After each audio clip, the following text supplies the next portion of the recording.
it'll be a hands-on, action-based. So let me get into it. We're right at time, so I will go ahead and introduce.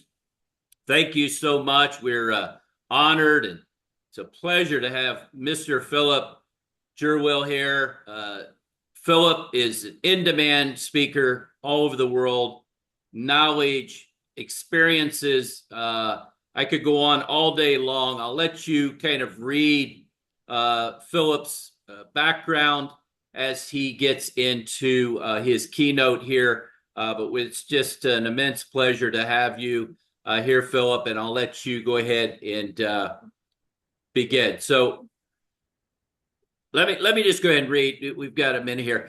Over 30 years of global experience in specialty chemicals, pharmaceuticals, and biopharmaceuticals, TEDx and inspirational speaker, digitalization, humanist, and innovation key opinion leader, KOL, advocate for sustainability and human-centered digital transformation, an expert on healthcare and metaverse and AI, a regular speaker at major global events across 6 continents, and a member of advisory boards for startups and tech companies.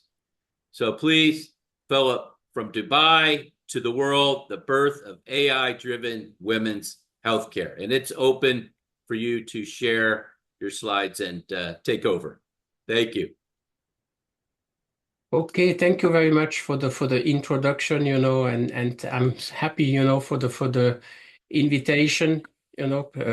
I really like this kind of format, which is not that common, so I think it's an exciting format, to have my short introduction, and then being able to have a dialogue, with some expert Doctor Innovators. So thank you very much for that opportunity and for the kind words. So basically, I said the topic is from Dubai to the world. So it's a short story, what's happened to me, I think mainly last year. Some amazing things which I want to share with you, because it's for me some unique experience, and sometimes you think, why are these things happening to me, So just basically, you did the introduction. You see, I put my avatar there because it might look younger than myself, so you can still play with that around. I said I'm also digital health influencer and futurist, as mentioned. I'm also a top artificial intelligence voice on LinkedIn, which I appreciate especially, because although I'm mainly talking about AI in healthcare, you still get the badge on LinkedIn. So I think I'm happy to get this badge out of a very, from my point of view, focused area, which I think is very close to my heart. And I just added at the end also, mentor coach.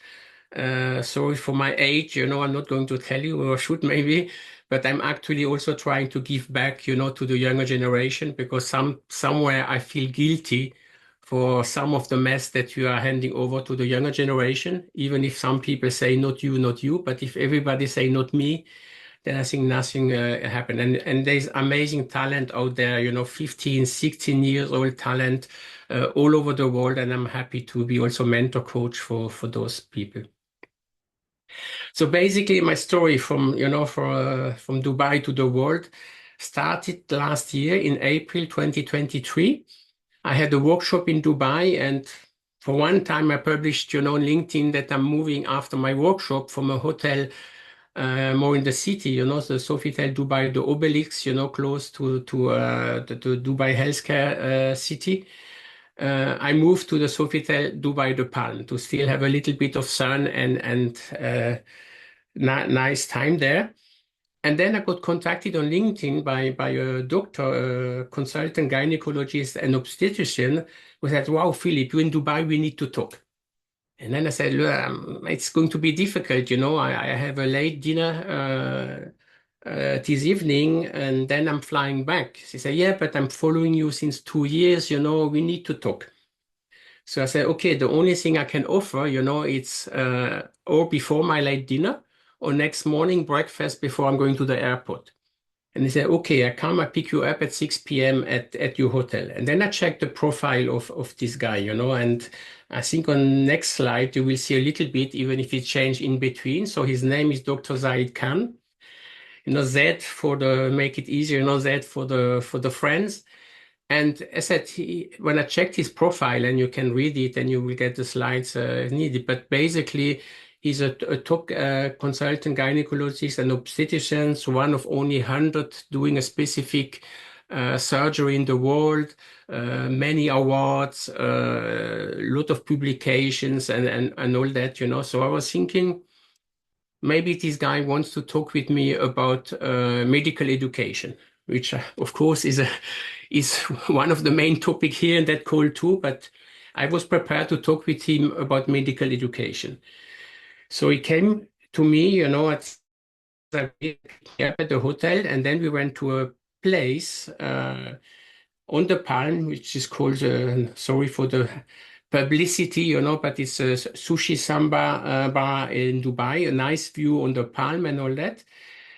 And we spent 3 hours talking about ChatGPT. So I spent 3 hours talking ChatGPT with the consultant gynecologist, you know, and that I was not initially not prepared to that, but that was the good surprise, you know, because before being a gynecologist, Said was one of the youngest Microsoft certified coder when he was 16. So after his surgeries, this guy, you know, is coding at his home until 2, 3 o'clock in the morning. And since about now at that time it was 2.5 years, now it's 3.5 years. He reprogrammed ChatGPT the other way around. So the ChatGPT asks questions like a doctor would ask questions. And maybe just moving quickly to the next slide, so that basically you see, so on the right-hand side, you see the place, you know, with a nice view on the Palm. And that's what he posted, you know, and on that day, you know, I haven't talked this much AI ever since, well, ever. So, you know, we took 3 hours, as mentioned, you know, about ChatGPT. And that was the start of our story, you know. We continued to collaborate. And of course, maybe we didn't move as quickly as expected because he's still an active surgeon. So it's always, you know, the trade. That's the the challenge, you know, between these uh, surgeon and startups, you know, because on one side it's difficult to go quick. On the other side, I still think there's a benefit to still have your hands on, you know, and know what you're talking about, you know, rather than starting to be disconnected and losing what is happening, you know, in your profession. But just to say, you know, that was what happened after that. And again, we continued to collaborate and we moved on. And now I'm going to show you the birth of My Anna Health. So it's called My Anna. And I'm going to play a quick video, which is actually a video that was made by Anna herself. You know, so the AI is also creating the whole marketing, the whole video.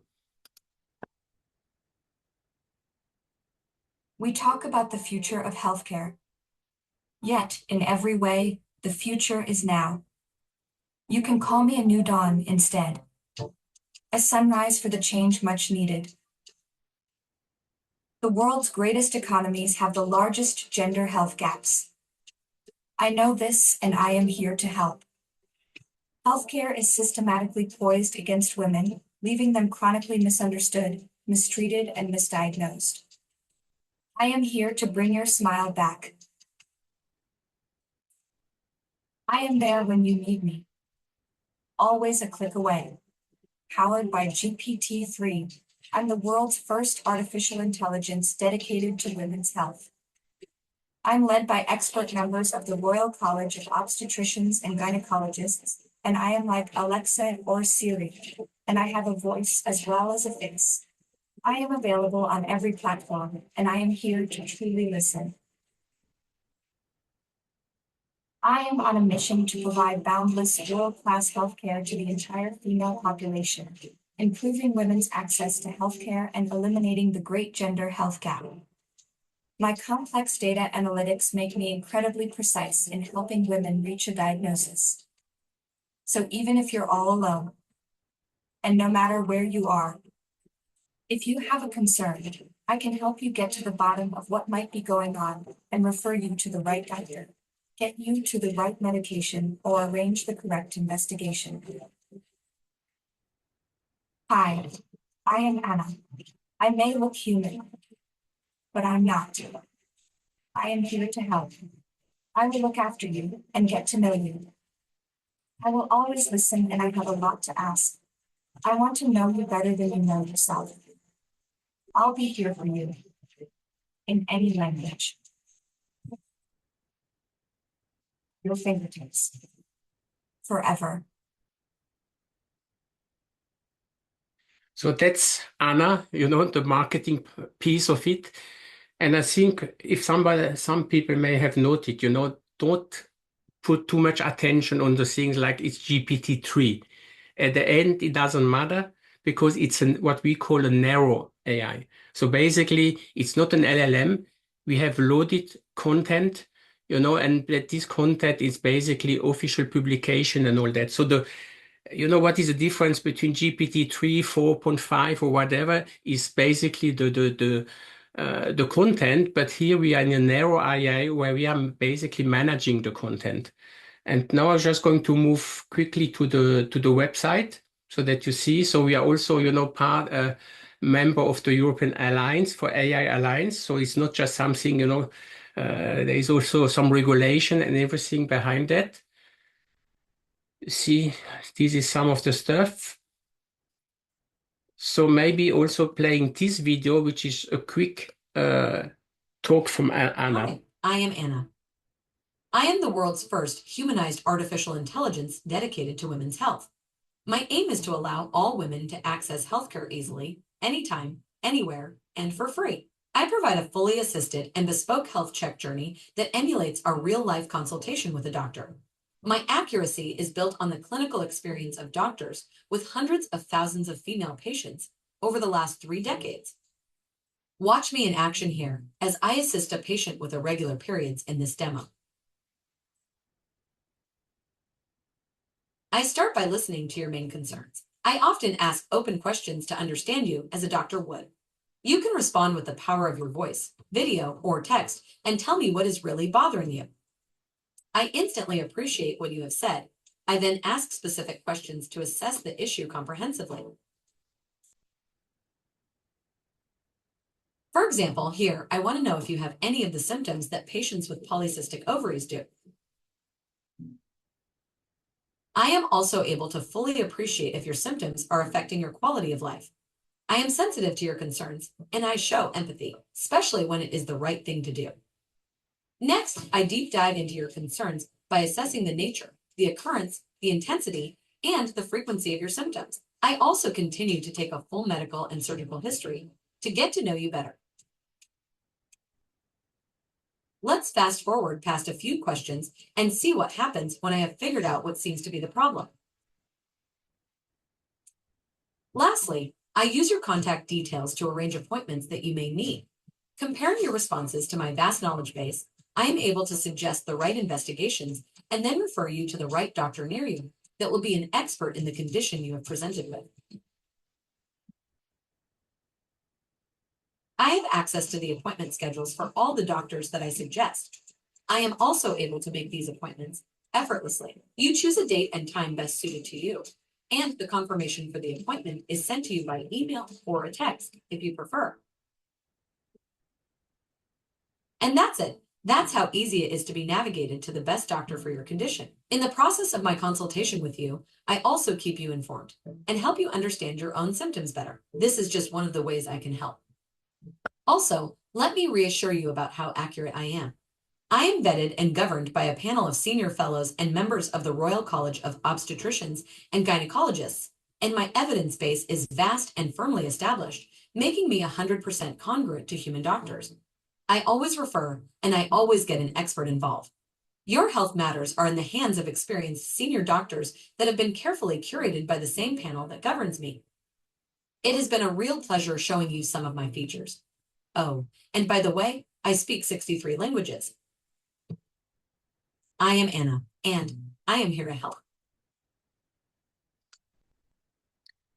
So just to repeat some of the points, I said, you see, also we can have different persona, basically, based on the region. You can have some more Asian looking, African or Arabic. So to make it more, or should I say, familiar, to the end users, to the women. I said you spoke about the accuracy languages because I think it's important. Not everybody is speaking English, so I think it's very important to have these local languages. We even have some dialects, like in Africa, there be some Swahili or some other languages. And again, what is important, we have loaded more than 280,000 official publications about women's health. And again, it's nothing against the doctors. I have a lot of respect for the doctors, but I don't think there is any gynecologist with 280,000 publications in his head. So I think at the end is a tool, and as I said, we don't replace the doctors. We make recommendation to go to a doctor, based on the database we have. It's also based on the geography because you're not going to send you to the other end of the world, if you are in a country. So all those criteria are in the system to make the best recommendation for you, because again, there is gynecologists and gynecologists, and they are different specialties. So to send you to the most appropriate doctor.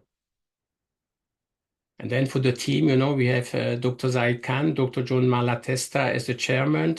I'm acting as Chief Communication Officer. And that's maybe the next point before maybe I show some other people on the team. We also have women, because we are not going to talk only about women health just with men. So we have also women as advisors. And I think that's the last point, which might be controversial. But our Chief Product Officer is Anna. And that's maybe my next slide. Oh, no, that's In the quiet battle. Sorry, that was one of the next slides.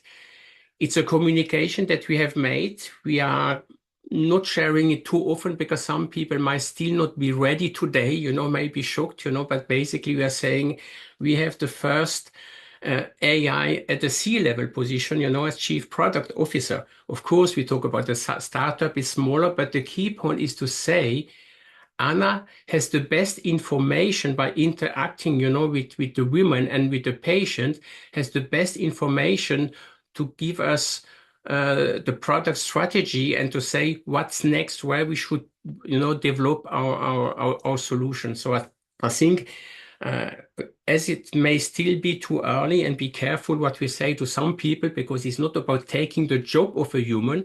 It's just saying using her database, all the information that she has to do a better service to our patient, and to develop the product accordingly. And again, we also have some special smaller tasks like research, and I'm going to show my last video to be on time. For example, we are working on a research program in the UK on endometriosis, and I show you another video made by Anna as well about endometriosis, which you might know is a terrible problem. It's such an not correctly treated disease. That the average of diagnostic for endometriosis is 7 to 10 years. So women are in pain for 7 to 10 years before they get the right diagnosis on endometriosis.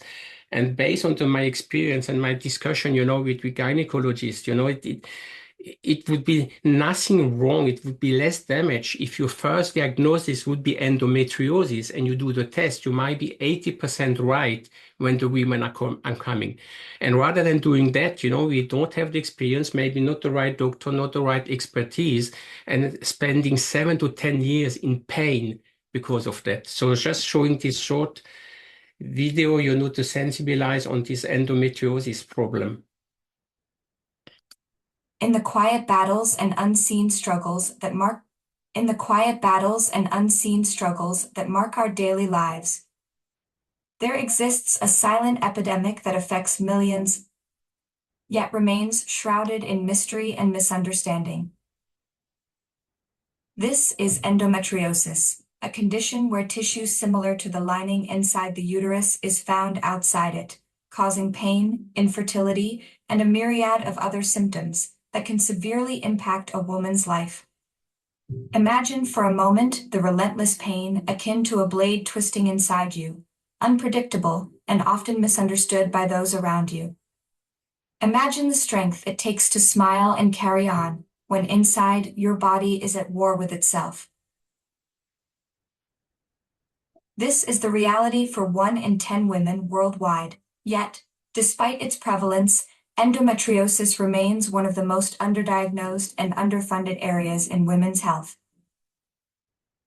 Why, in an age of medical advancement and societal progress, do so many women suffer in silence? The answer lies not only in the complexity of the disease, but also in the pervasive silence that surrounds women's pain. It is a silence that we, together, must break.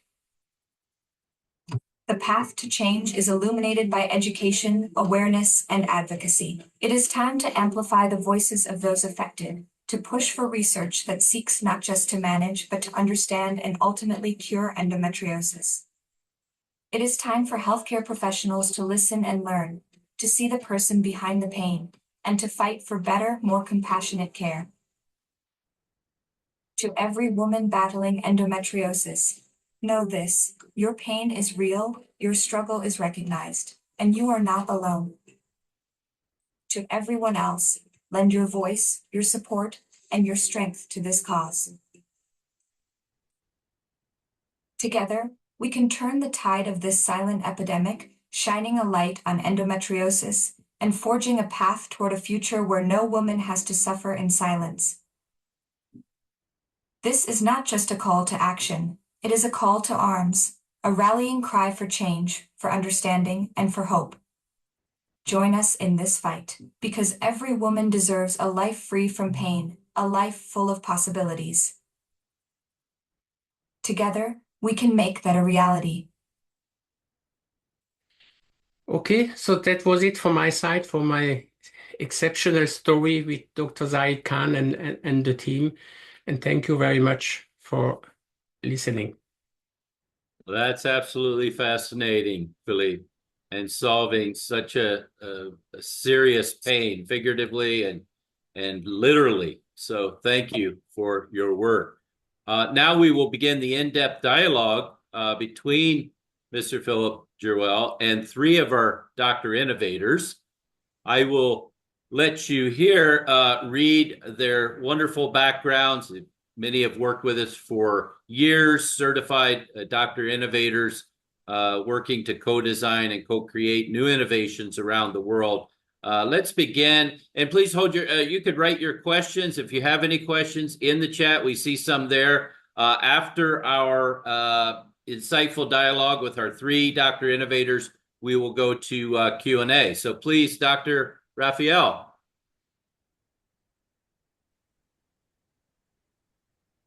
Dr. Ekpenyang Charles Raphael. Yes, thank you so much, Prof. I don't know if you can hear me. Yes. I hear you very well. Thank you. Yes, that was quite a very interesting delivery, very interesting presentation to be part of. I must very much commend Dr. Philippe. Thank you so much. I'm glad to be part of this. It's quite illuminating to hear about the world's first humanized AI dedicated to women's health, with over 95% accuracy, 63 languages, and over 280,000 open access peer reviews inbuilt into that. I think that is quite fascinating. Even more intriguing is the fact that it focuses on endometriosis. I mean, in the last part of the presentation, I think just a day or 2 before I got to have access to know about the topic of the presentation, I was trying to develop a local protocol for the management of thoracic endometriosis syndrome for our patients here at the University of Ilorin Teaching Hospital in Nigeria. And I was quite happy eventually to come to realize that in the world of artificial intelligence, a lot of work has gone into developing Anna to assist in that. It's quite commendable. But I want to ask,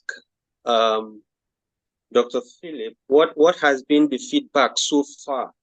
In the presentation, over 6,000 patients worldwide have utilized the service of artificial intelligence with respect to ANA and the focus on women's health. What has been the feedback so far? Before now, I asked this before now, we talk about patient-doctor relationship. But right now, we are moving far beyond that into patient-doctor relationship, patients' trust in artificial intelligence, and the doctor's utilization of artificial intelligence. So that would be my first question to Dr. Philip. Thank you. Yes, so thank you. Very good question. And first of all, I have to correct, I'm not Dr. Philip. I have too much respect for the doctors to not steal that title. So I'm not a doctor. I have a lot of doctors around me, a lot of experience, and again, that's why I have a lot of respect for doctors.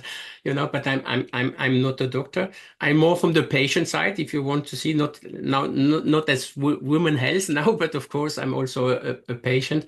But it's a very good question, because so first of all, maybe back to the first small words about the feedback. I said we had only 6,000 users in June.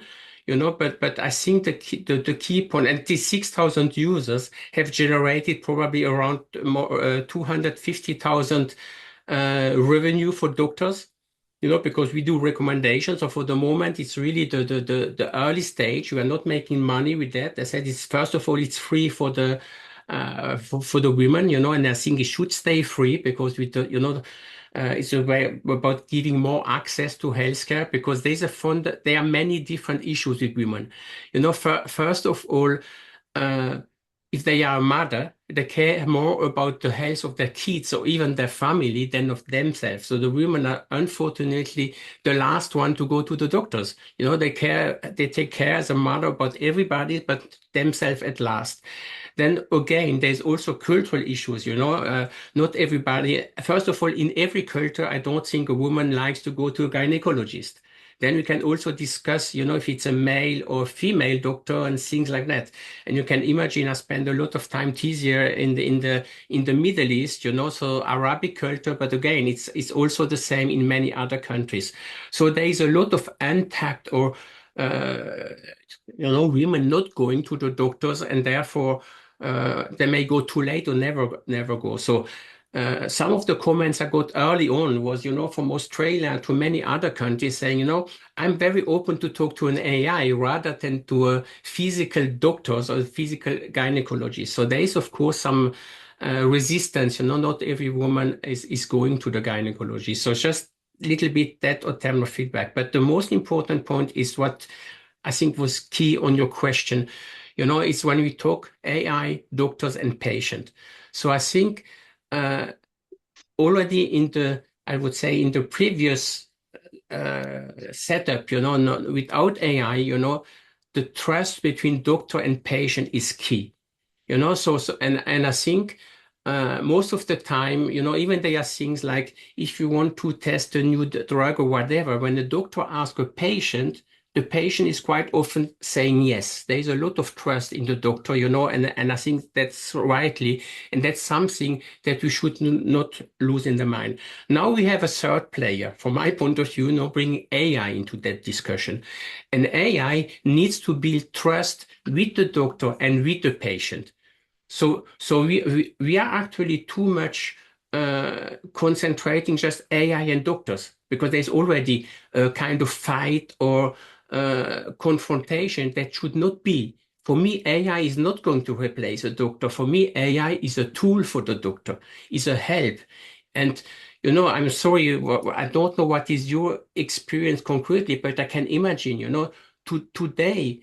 And I said it recently, and I did that even, Aguilar is in the call, I had an interview with O Globo in Brazil, which is one of the biggest newspaper, where basically what they took out of my interview, the title of the article was, "Doctors are becoming robots and AI can free them up." Because that's the point today. I'm saying a GP is spending an average of 10 minutes with the patient. And out of these 10 minutes, 70% is in front of the screen doing data entry. He's even not looking at the patient eyes anymore. And if I Right. can, with AI, remove that piece, then maybe he will become human again and he can look in the eyes and talk to the patient. So again, trust between these three things. AI is not a competition to the doctor, is not a competition with the patient, is a tool for the patient and for the doctors. And we have to bring the trust between these three parties. Right. Thank you so much. I really appreciate that response. The second comment with question that I would want to bring up is specifically with respect to endometriosis. Very challenging pathology. You've alluded to that. Late diagnosis, an issue. Primary infertility, an issue. Concerns with deep-seated lesions are there. And of course, real life problems like divorce and separation are also part of the issues these women face, which is quite challenging, not to mention the recurrent hospital visits. From the perspective of Anna, what has been the obstacles, the challenges, and how have you been able to surmount them in managing these patients? Again, as this endometriosis is a specific research program that we are doing, in the UK. But I think it's, again, very important what you said. And if you listen a little bit what Anna was saying too, it's really about listening and talking about it, because you're right. It's a stigma. There's a huge stigma in that, and you mentioned, can be divorce and all that, but you can lose the job. There's so many things. So it's indirectly, it has another impact, which is a mental health issue.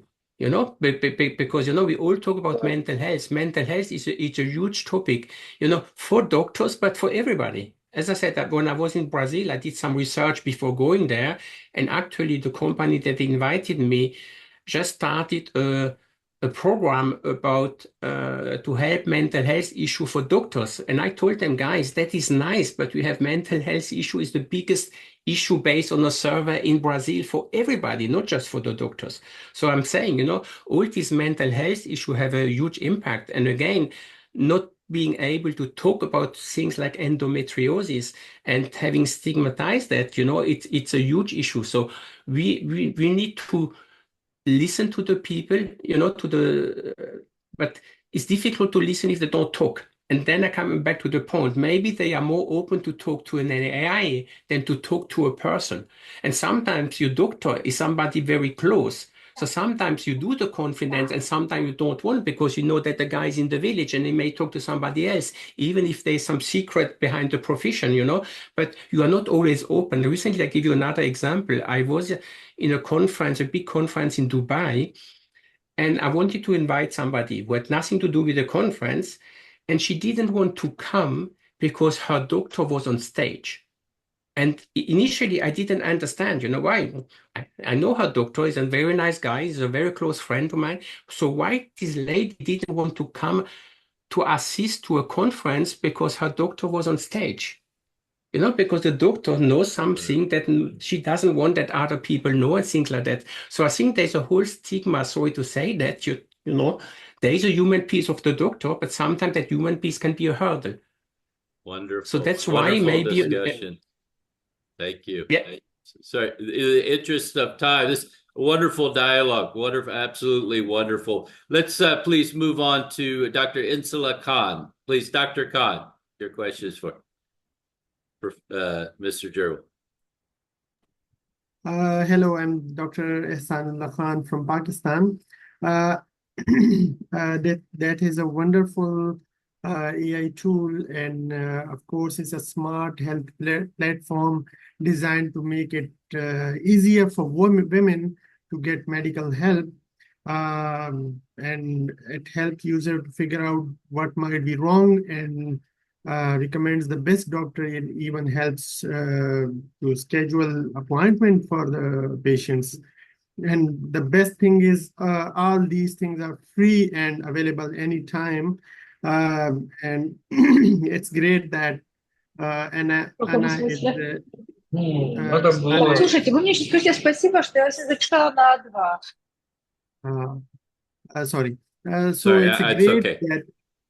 that yeah, and as having medical knowledge, and it's like it's having access to um, the research articles, and the beautiful thing is that it's having 63 different languages, which is best for different cultures and having different languages.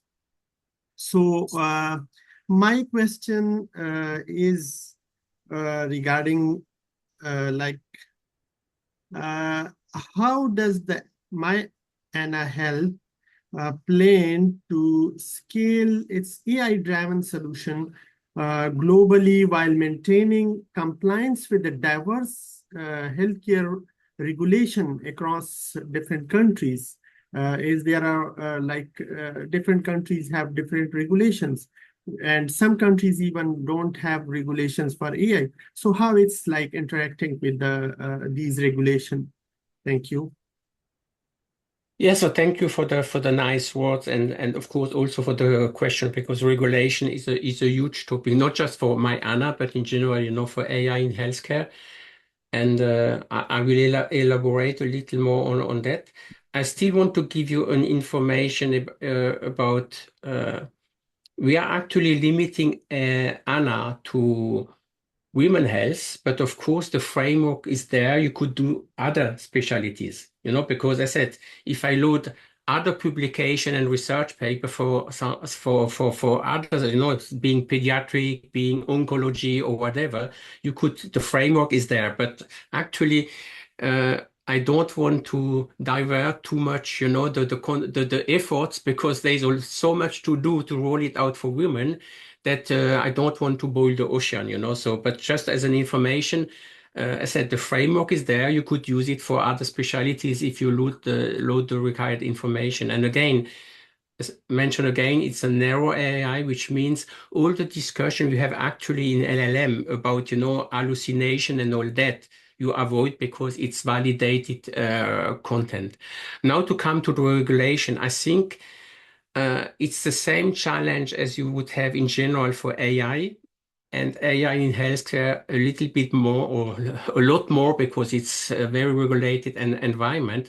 So the regulation actually is not ready for that.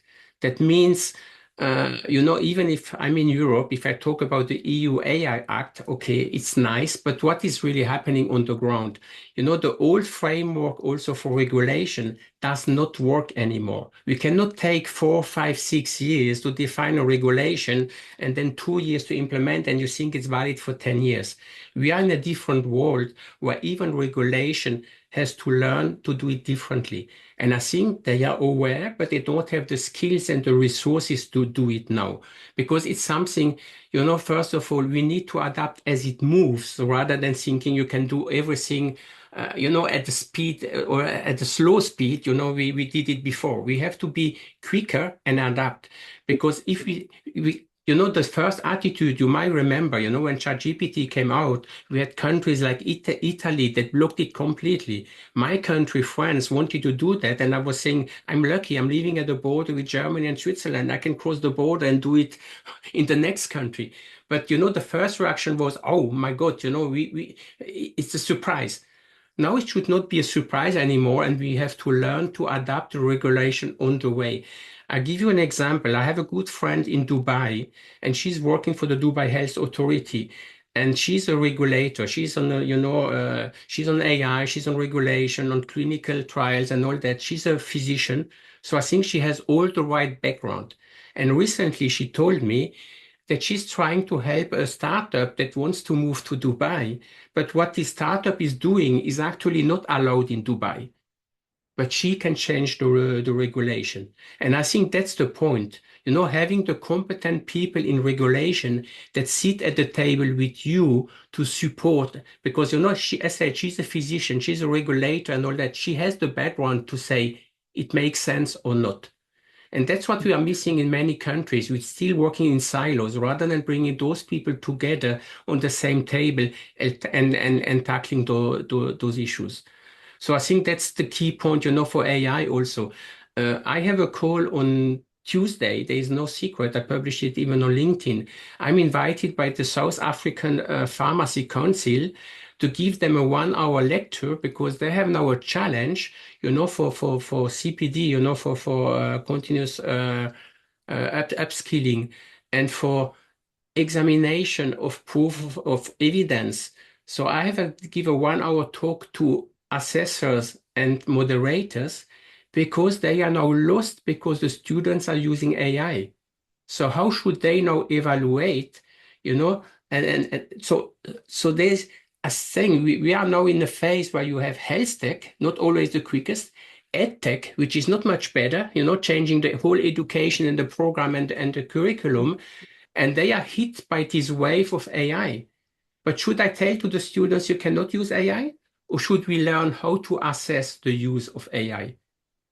So I think we are so even that the regulatory piece has to change. And we need clever people, who understand that, right? That, it's time that we come to a point where regulation is an enabler and not a blocker. They must help us to serve the patient and to be sure also. I'm not saying everything what they do is bad because that's the point. You are protecting patient. So we need regulation, but we need regulation sitting together and not working in a silo. Thank you. Thank you, Dr. Khan. Any follow-up? We have about 2 minutes. Sorry, just one more question, and I will make it very short. But as I'm from Pakistan and it's a resource-constrained environment, so what do you think? What are the challenges for ANA to face in integrating AI technology with existing healthcare infrastructure, particularly in the resource-constrained environment? I think the key constraint is the infrastructure. We should not underestimate, we talk about an internet solution. So the challenge is getting basically, and we forget, that I still think worldwide the internet penetration is something like 65%. It's then different from continent to continent and even from country. So these are solutions, that are based, and we may talk about, equity and access and all that. On the other side, I think we should still give it to the people that have access so that maybe you have also more time for the people that don't have access and that you can then deal as a human person, But infrastructure and accessibility from a infrastructure point of view, it's important. Thank you. You're welcome. Okay, thank you. I think we're right at about time for our third Doctor Innovator. One moment. Let me close my chat here. Dr. Kabiru, Dr. Muhammad Kabiru, please, with your questions.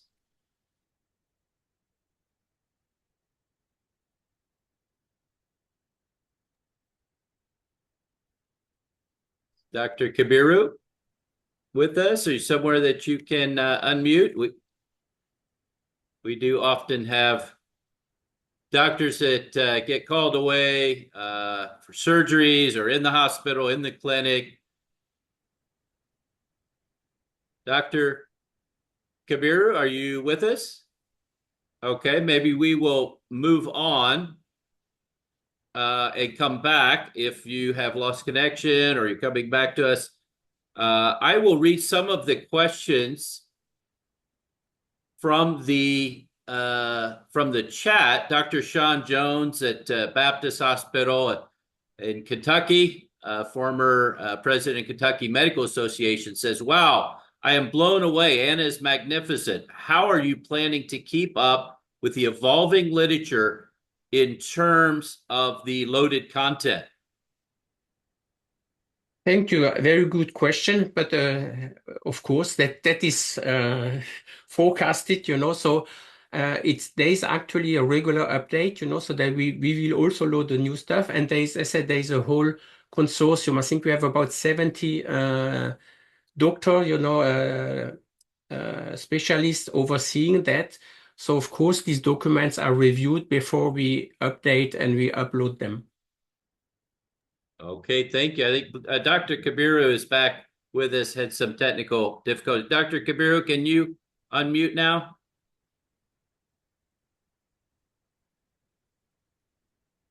Okay, if you can unmute when you get somewhere that you can, please feel free.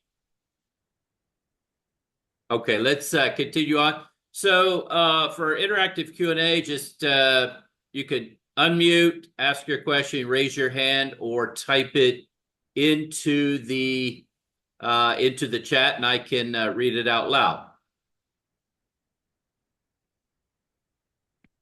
I think, okay, Dr. Kabir is trying to come back in here. Maybe we'll be back with us.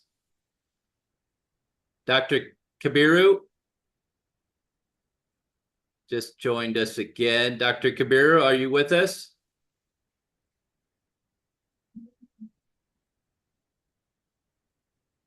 Are you able to unmute? I know you had some technical difficulties. Maybe I can, let me see if I could do it for you. Let me check here.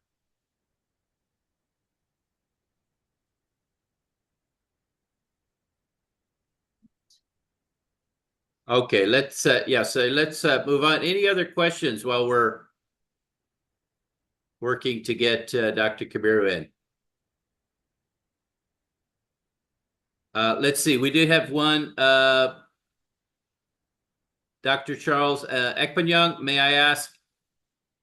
Let's see, about utility of Anna in LMIC, like Nigeria.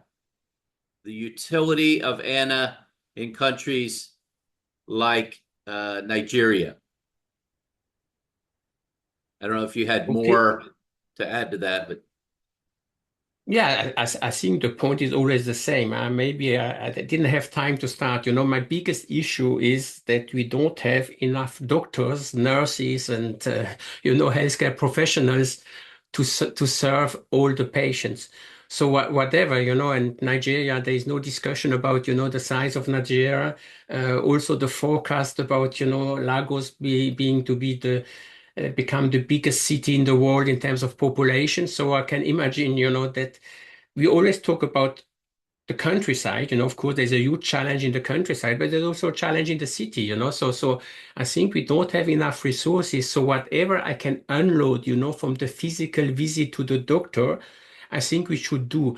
And unload is not just the time. Sometimes we go to the wrong doctor, or we should not to go to the doctor. I'm now exaggerating, but if I have a small headache and a throat pain, why should I go to the GP and take the seat of somebody who is more in need than myself?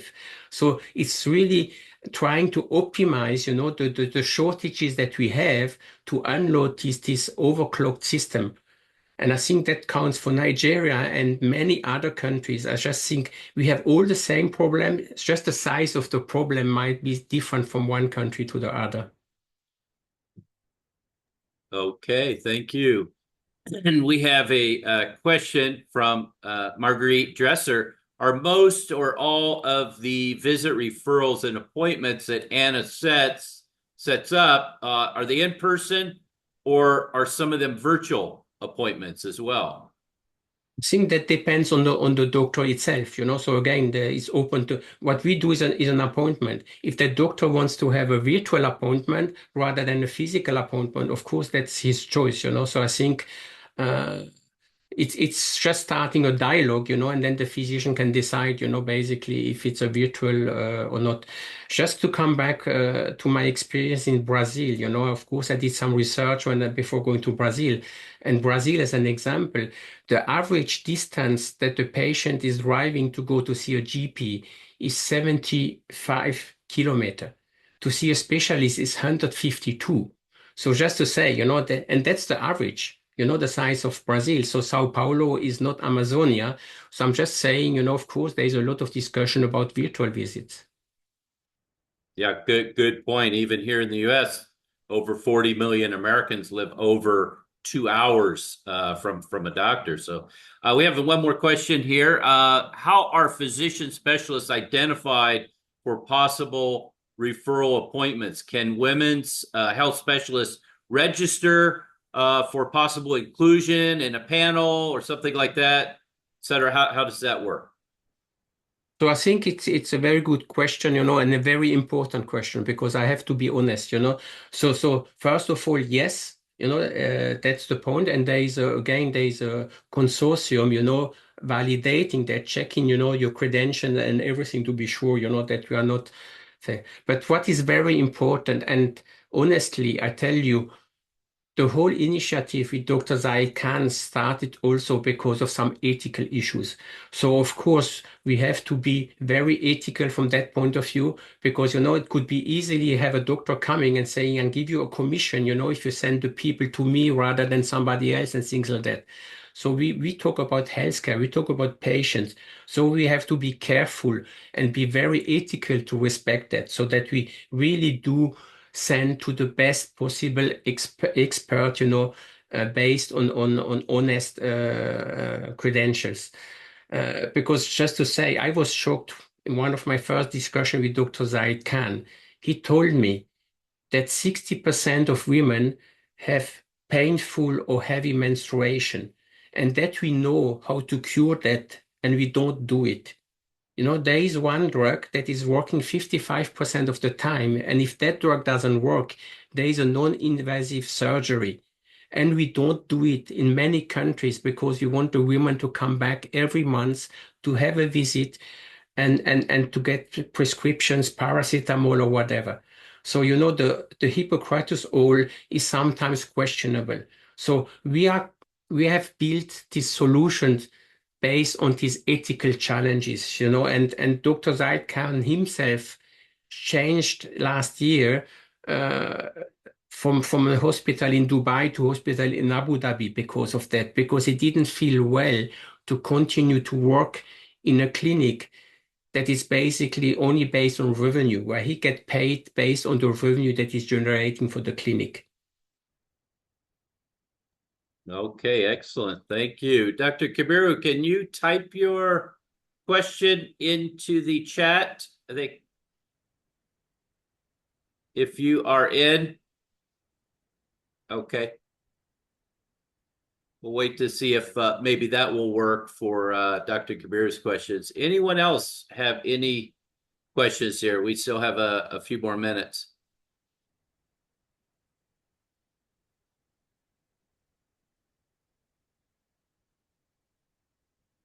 Any other questions? Yes, please. So I just want to ask Philip that how this Anna emphasize this site emphasize on the general accuracy of the cases, but how about the rare cases? How does it elaborate on the handling of the rare cases, especially? Thank you. Okay, so I'm not sure what's behind your question. So you think about like the 6,000 first user, what was their experience and what was happening? I was just asking that the site Anna emphasizes regarding the accuracy. The general accuracy is 95%. Okay. Yeah. So how about the rare cases of gynecology? Do you have any data regarding the rare cases and its accuracy? No, I don't have those details at this time, but I can check. But you're right. I'm not sure about, the follow-up. Once we send them to the doctors, you're asking, what was the diagnostic of Anna and what did then the physical doctor experience afterwards? So I think I have to ask first for that. I don't have the information on hand here. And of course. Yes, please. Thank you so much. Just adding up in the same question, how oftenly you update this site or this Anna regarding the follow-up from the other doctors. So is there any update, and how oftenly you update this? Yeah. Honestly, it's the same as before. I don't have the answer, but I think it's a very good question because you're right. You know, there must be a feedback loop. It's not just in one direction. It should be an ongoing feedback loop to adjust that. You're right. Thank you. Excellent. Thank you. I have a question. We worked in Asia with a company many years ago called Babylon. You may have heard of. They went from zero to several $billion. They had a decision-making tool. They had a lot of difficulty getting their business model right. They were in China. They tried to partner with WhatsApp. Then they left China. We introduced them to Prudential. Then they got in the Pru app as kind of a health and wellness type app as a partner. So I think that, they just couldn't quite figure out their business model. They were kind of all over the board. And there were some questions about their decision-making tool and things like that. Where do you think they went wrong, and how does the Anna compare to Babylon? Yeah, of course. I know a little bit Alipasa, and I think it's quite similar from my point of view, Babylon or Peer Therapeutics and all that. These are companies, from my point of view, they got too much money too quickly. And then, those people, they don't put the money in the bank account. They think they have to spend it. And probably they were spending it too quickly and too easily. And you're right about the strategy going in many different directions.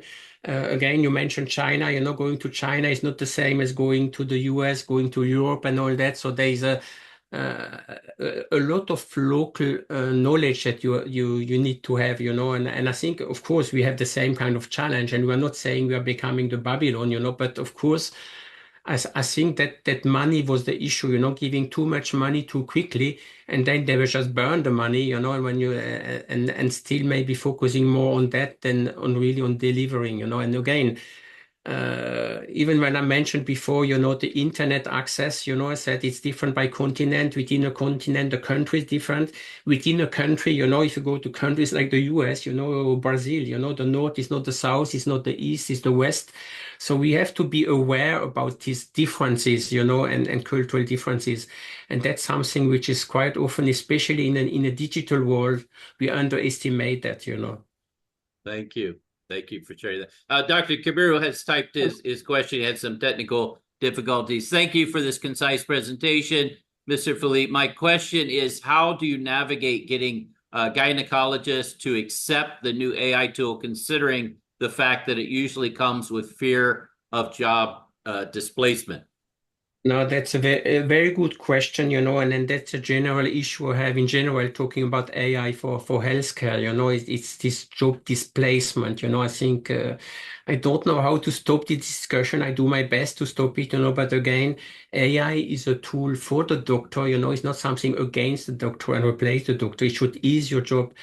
And of course, again, we are not replacing the gynecologist, we are directing the patient to the right gynecologist. So it's rather getting, a better use, a better experience, having the right patient coming to the right doctors and not replacing the doctors. And again, we still think we are not killing their business. We are bringing them business because, again, as I said, we also expect a lot of women going to use my Anna, which didn't go before to the gynecologist. So we expect, to tap also in this unserved market of women not going to the doctor. But again, I think it's a huge discussion, this fear of job displacement. Of course, you have heard it many times about, AI is not going to replace doctor, but doctor using AI are going to replace the doctor not using AI. At the end, quite often when I have conferences, the first thing I ask the people is, have you tried AI yourself? Because I hate to talk to so many people talking about AI and that even have not tried it themselves. Try it yourself, and then we can have a conversation because, again, then you have some hands-on and you know what we're talking about. Good point. One last question. I think we have 1 minute. Sorry, Bindu, I did not get to your question. I did see it. Being an evaluator, I'm curious about how the platform was evaluated. I think we just have about 1 minute. Yeah, so I said it's all within that consortium, and again, we have also some advisors, which are, people from the Imperial College London and some others. So they are used, basically to this evaluation, and we are listening, to their recommendation and what we should do. But I still think it's still a very valid question, and for me, still an open question based on what also Isan asked before, in terms of also looping back, the result when you send to the gynecologist, what is then the effective result of his assessment and all that, and bring all that together. So I think that the evaluation is, like I said before, for regulation, is something that must be ongoing. It's not a one-time shot. It was evaluated, now it's done, and the platform is perfect. So I think it's an ongoing, as we evolve, we have also to adapt with that. Thank you. Thank you. Excellent talk, Philippe. Thank you for being here. Our Doctor Innovators, all of our participants. We'll see you again October 19th for Dr. Ang Yi Gary, insightful dialogue between AI influencers and Doctor Innovators. And hope to see you all again next day. Enjoy the rest of your morning, afternoon, and evening. Thank you very much for being part of this. Thank you. Bye-bye. Take care. Bye-bye.